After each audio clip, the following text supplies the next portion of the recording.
there today.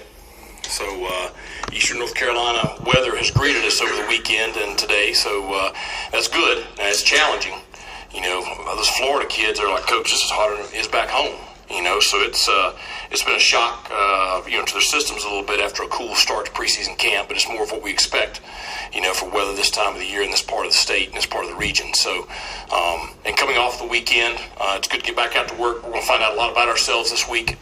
We're really going to challenge them this week. We need to take a significant step forward from scrimmage 1 to scrimmage 2.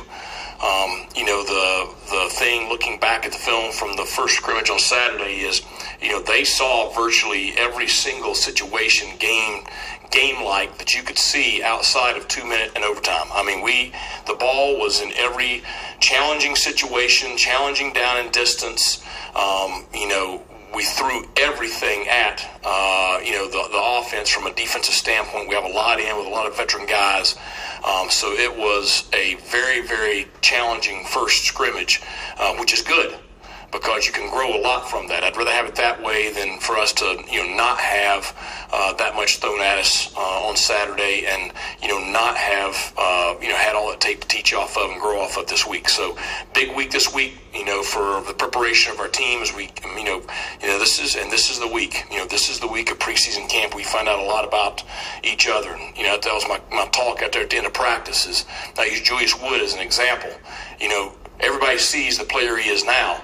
Nobody saw all the days and the years of work and preparation where he just had his head down, working consistently day in and day out, no recognition, nobody knew who he was, nobody gave him anything, and then all of a sudden last year he broke through. But it didn't happen by accident. It happened because of his dedication, consistency, and hard work. And that's what some young players don't get. They want everything given to them because everything in their life has been given to them. But it doesn't work like that. Life doesn't work like that. It doesn't work like that around here. You got to put your head down. You got to work. All of them say that I want to do this and I want to do that. Okay?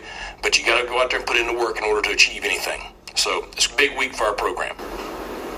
Coach, was there a position group in the scrimmage as you rewatched the tape that kind of stood out as far as meeting that standard? Well, I think several. I think, offensively, you would say the running backs, certainly stood out on Saturday. I thought you had some flashes from the offensive line, so that's really good things. I think you had a couple of the skill kids on offense that flashed. I think defensively up front, we looked like a really good bunch. We made a lot of plays. The guys were executing very well, so really pleased with that. I think our 2 veteran safeties look like veteran safeties, and Siobhan Ravel looks like a guy. That's another one that's worked his tail off since he's been here. But very pleased with the performance of several guys. Now, consistency, play in and play out.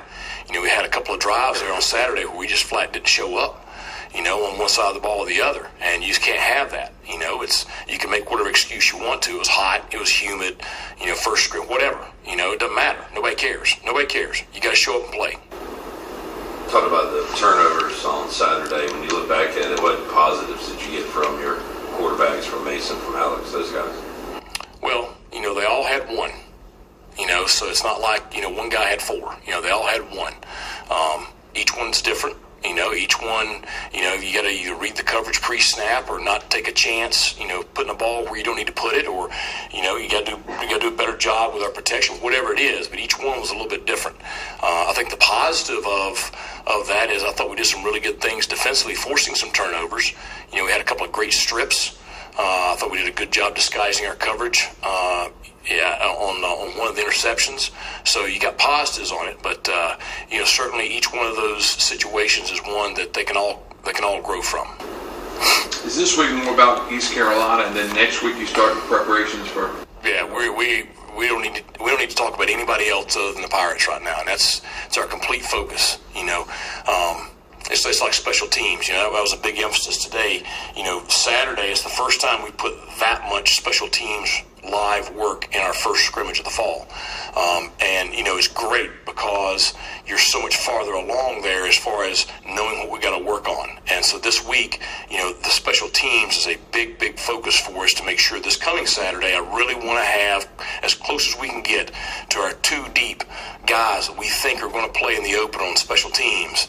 Those guys are the ones taking those reps against really good looks. And so I really want to test us this week from a special teams standpoint. You've been mentioning all summer that the new guys need to learn to play East Carolina brand of football. They also need to learn how to do East Carolina brand of watching film after a game and stuff off the field. How have they progressed with that, especially now that you have had as close to a game as you're going to have for opening day? I think it depends on the kid. You know, and they all come from different places, and they all have different backgrounds. I think some have acclimated very, very well. I think some are still trying to find their traction. But I think it's, that's the one thing. And the good thing the older kids in this program understand is, there's a standard, and they're going to hold everybody to it. It's really that's a little bit of a relief. That it's not just my voice, it's not just the other coaches' voices. You have leaders like Rajay, out there, and he's echoing the right things to the group, and so they'll come along. So, but guys that don't, they'll be sitting at home watching us play on TV. Through almost 2 weeks and one scrimmage, have you been able to avoid major injuries so far? How are you health-wise? Well, we got one we don't know about just yet. The rest of our bumps and bruises are kind of bumps and bruises. So, we'll have a better idea in the coming days on one player. When you look at Saturday's scrimmage, it seemed like you had ones against ones, twos against twos. How do you kind of dive into that as far as how each guy stacked up? If the guys did well against threes, does that equate to, you know what I mean? Yeah. Well, right now, the depth chart is very fluid. A little bit part of my talk this afternoon to the team when we meet at 4 o'clock. They are going to decide what the depth chart is. And I'll tell you, I don't know ones and twos. I don't even know what that is anymore. We're going to play so many guys, on both sides of the ball on game day. But, what you do on that practice field, what you put on tape, that's you're earning your snaps. And so it kind of goes back to what I said just a few minutes ago. Nothing's going to be given to anybody. You're going to earn, where you fall in that pecking order. But certainly, if somebody goes out there and makes a couple of big plays against, the freshmen, that's one thing. You turn around and do it against the guys who are going to play on game day, that's another. So you got to put stock in, performance against, the competition. And so I think that's something that's another challenge for us this week. We're going to try to do more situational stuff throughout the week. This week, just put the ball down, let the kids go play instead of scripting it out. And that's where you create situations based on what happened last play. And so I think that tells you a lot about how a guy can handle success or failure from one snap to the next.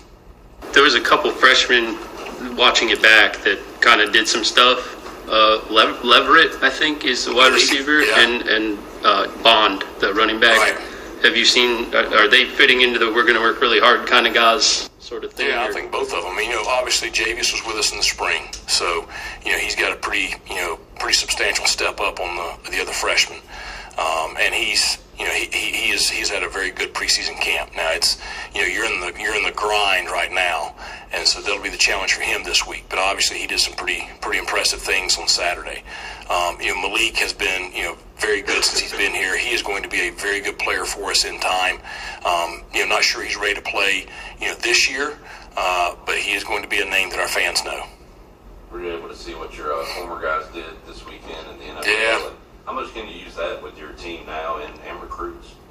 Well, I think it always does. It does a lot for the program, but I think the bigger thing is each one of them and their story. I texted with Holden.